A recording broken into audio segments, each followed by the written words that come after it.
जुबैर साहब, मेरा आपसे पहला सवाल ये है कि वर्ल्ड वार टू के बाद कोल्ड वार दोबारा से स्टार्ट हो चुकी है क्या? बिस्मिल्लाहिर्रहमानिर्रहीम जी। तो बात करते हैं कोल्ड वार की। कहते हैं कि nothing is permanent but change, लेकिन मेरा ये मानना है कि शायद चेंज भी किसी टाइम के लिए रुक जाए। नथिंग इज़ परमानेंट बट वार कभी नहीं रुकती और वार कभी भी ख़त्म नहीं होती। ठीक है, जब हम बात करते हैं कोल्ड वार सर्द जंग की, तो एक बात हमेशा जहन में रखें कि सर्द जंग कभी भी हमेशा सर्द नहीं रहती, बल्कि जब सर्द जंग लड़ी जा रही होती है सेम उसी टाइम में वो किसी और जगह पे हॉट वार में तब्दील हो चुकी होती है। इसकी ज़िंदा मिसाल अफ़गानिस्तान है। 1980 की जो डेकेड है, जो उसकी दहाई है, उसमें आप देख सकते हैं कि जब रशिया और चाइना की साथ जंग चल रही थी, असल में जंग अजीम दोम के बाद अमेरिका ने जब देखा कि उसे एक ताकत है जो कि रशिया के नाम से जानी जाती है, वो मुझे टफ़ टाइम देगी या जो सिर्फ खड़ी हो सकती है वो रशिया है, तो उसने उसे गिराने की कोशिश की, जिसे हम सर जंग का नाम देते हैं। ठीक है, लेकिन वही सर जंग जब हम अफ़गानिस्तान में देखते हैं जिसने लाखों जानें ली, तो हमें तब पता चलता है कि ये कोल्ड वार सिर्फ कोल्ड वार नहीं होती, बल्कि किसी न किसी जगह पे हॉट वार की शक्ल में भी लड़ी जा रही होती। जुबैर साहब, मेरा दूसरा सवाल आपसे ये है कि अमेरिका डायरेक्टली चाइना पर हमला करेगा? अगर ये ऐसा करता है तो इन अमेरिका और चाइना की दोनों की पोजीशन क्या होगी, यानी ये किस पोजीशन? अब दूसरा क्वेश्चन है कि क्या चाइना अमेरिका पे डायरेक्टली हमला करेगा, तो उसका जो है वो वाज़ेह जवाब ये है कि चाइना कभी भी डायरेक्टली वार इम्पोज नहीं करेगा चाइना पे। उसकी बहुत सारी रीज़न्स हैं। ठीक है, उसकी एक रीज़न आपको मैं बताता हूँ कि आप तारीख उठा के देख लें। चाइना ने चाइना कह रहा हूँ, अमेरिका ने जब भी किसी मुल्क पे हमला किया है तो उसने कभी भी अकेले नहीं किया। आप सिंपली देख लें, उसने एक छोटा सा मुल्क, एक जिसके पास ना कोई टेक्नोलॉजी ना कोई चीज़, अफ़गानिस्तान, जब वो उस पर हमला करता है तो 49 कंट्रीज़ को अपने साथ मिला के फिर वो चलता है और वहाँ पे भी आके मार खाता है। और अब जिस तरह से वो निकल रहा है अफ़गानिस्तान से, तालिबान की मिन्नत तरले करके कि हमें बस जो है ना वो सेफ़ एग्ज़िट दे दें, फेस सेविंग दे दें, तो वो सारी दुनिया के सामने है। ठीक है, तो इसलिए ये बात भूल जाएं कि चाइना पे कभी भी जो है वो अमेरिका डायरेक्टली हमला करेगा, क्योंकि चाइना को छोटी पावर नहीं है, चाइना को छोटा सा मुल्क नहीं है जिस पे आपने हमला किया, उसे तहस नहस किया और आप चले गए। चाइना एक सुपर पावर है, आप उसे सुपर इकोनॉमिक पावर भी कह सकते हैं, और टेक्नोलॉजी में भी वो इस टाइम पे रशिया और अमेरिका का हम पल्ला है। नंबर दो, अब नंबर दो पे आते हैं। देखें, यूरोप इस टाइम पे तकसीम हो चुका है। ब्रेक्सिट डील की वजह से बरतानिया पहले ही बाहर हो चुका है। ठीक है, और जर्मन जो हैं उनके बारे में मैं आपको एक ब्रेकिंग न्यूज़ देता हूं कि तकरीबन परसों की जो ब्लूमबर्ग की रिपोर्ट है उसमें वो बताते हैं कि 12,000 ट्रूप्स अमेरिका ने जर्मनी से निकाल लिए हैं, जो कि वहाँ पे पहले डिप्लॉय थे, वो निकाल लिए हैं। और जर्मनी को ये कहा है कि आप जो है वो हमें इसका पैसे पूरे नहीं देते। आपने वादा किया था कि जितने भी नेटो ममालिक हैं वो अपना 2% टोटल जीडीपी का देंगे, इस पे नेटो पे खर्च करेंगे, लेकिन अमेरिका को ये ज़्यादा करना पड़ता है। ये एक जो है ना वो आप देख सकते हैं कि यूरोप इस टाइम पे टोटल फ्रस्ट्रेशन का शिकार है। और जर्मनी डिक्टेट नहीं होता, अमेरिका जर्मनी को डिक्टेट नहीं कर सकता। ठीक है, इवन के जो है वो अमेरिकन खुद कह रहे हैं कि ये आखिरी तोहफा है जो डोनाल्ड ट्रंप ने रशिया को या पुतिन को, रशियन सदर जो हैं, वो उसको जर्मनी से इनखला करके अमेरिकन फ़ौज का दिया है। तो अब ये सारा सिनेरियो आप देख सकते हैं कि यूरोप इस टाइम पे खुद फ्रस्ट्रेशन का शिकार है। और अगर कोई कहे कि वो ब्रिटेन के कहने पे आ जाएगी नेटो, या जर्मनी जो है वो इसमें चाइना के ख़िलाफ़ अलाई बनेगा, तो ये बात नाकाबिल तसव्वुर है। इवन के यूरोप की अपनी बहुत सारी जो माहदे हैं वो चीन के साथ हो चुके हैं, और चीन की एक बहुत बड़ी तादाद में जो है वो इंफ्रास्ट्रक्चर चीन इसमें बना रहा है यूरोप।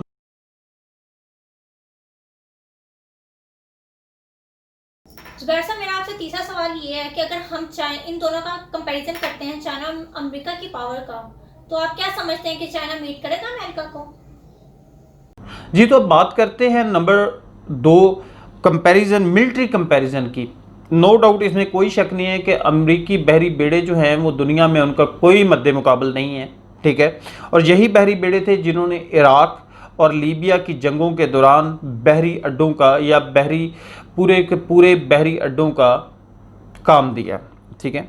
अब बात यह है कि लेकिन यहाँ पे एक क्वेश्चन आता है कि क्या ये इतने महंगे कैरियर्स जो हैं ये सुपरसोनिक बैलिस्टिक मिसाइल्स और सबमरीन के होते हुए दुश्मन के साहल पे ज़िंदा रह सकते हैं? इसकी एक मिसाल मैं आपको देता हूँ।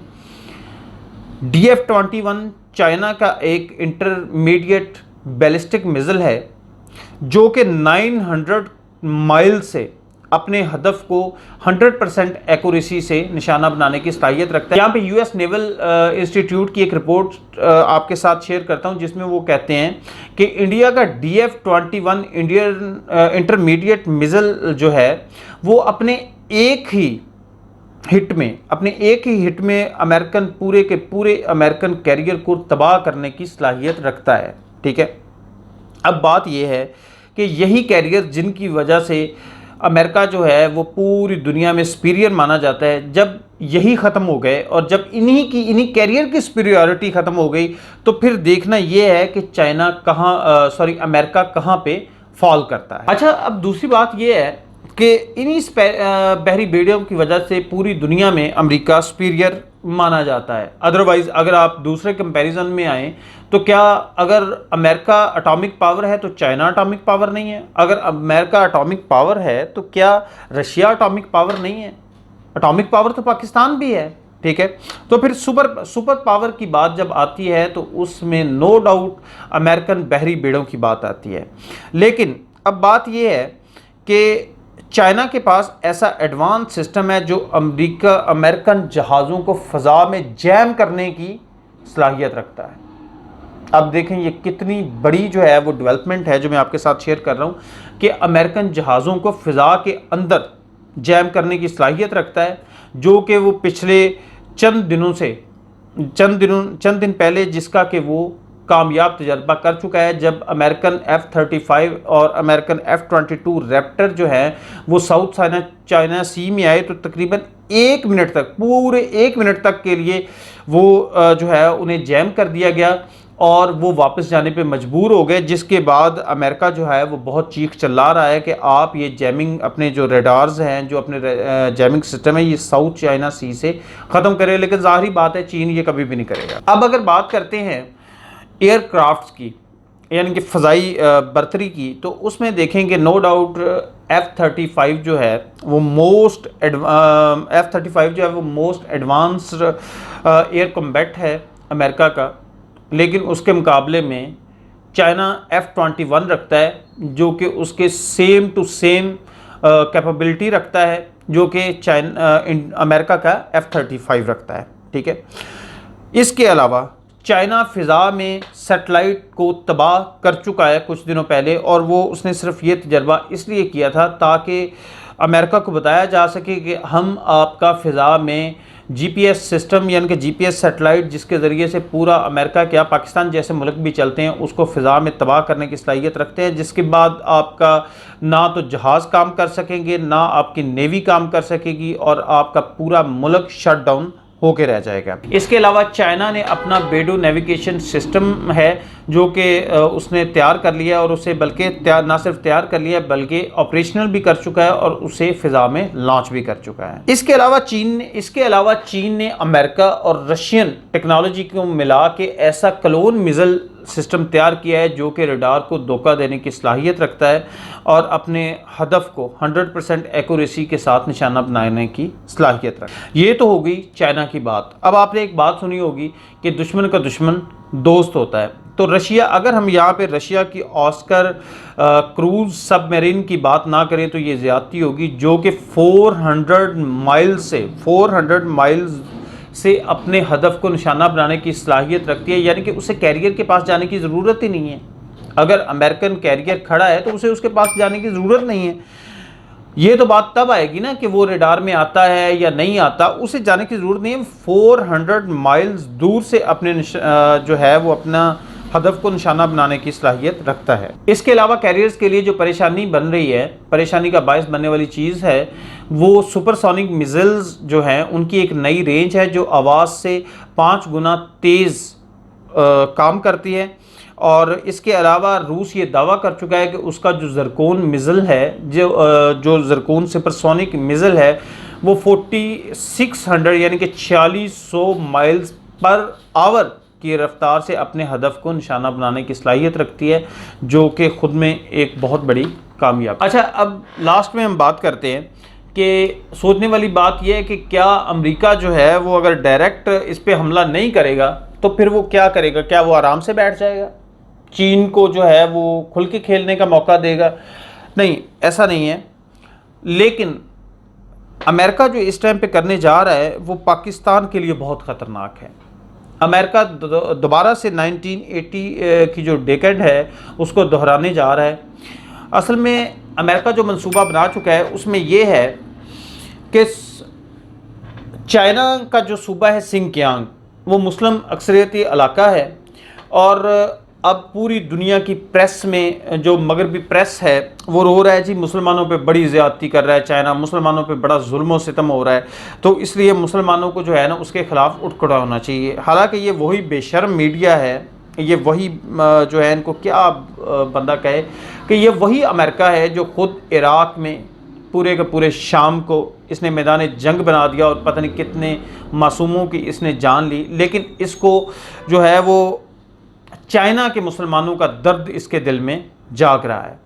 तो ये अब दोबारा से जहाद के लिए मुसलमानों को उबारना चाहता है कि वो सूबा सिंकियांग के मुसलमानों की मदद के लिए उठ खड़े हों और वहाँ पे इन्फिल्ट्रेशन हो चाइना के अंदर, और इसके लिए वो पाकिस्तान को इस्तेमाल करना चाहता है। लेकिन उम्मीद है कि इस दफ़ा पाकिस्तान जो है वो चाइना की बातों में, चाइना के दाम में नहीं फंसेगा, बल्कि वो चाइना कह रहा हूँ, अमेरिका के दाम में नहीं फंसेगा, और अमेरिका को साफ जवाब दे के तो वो अपनी जान छुड़वाएगा।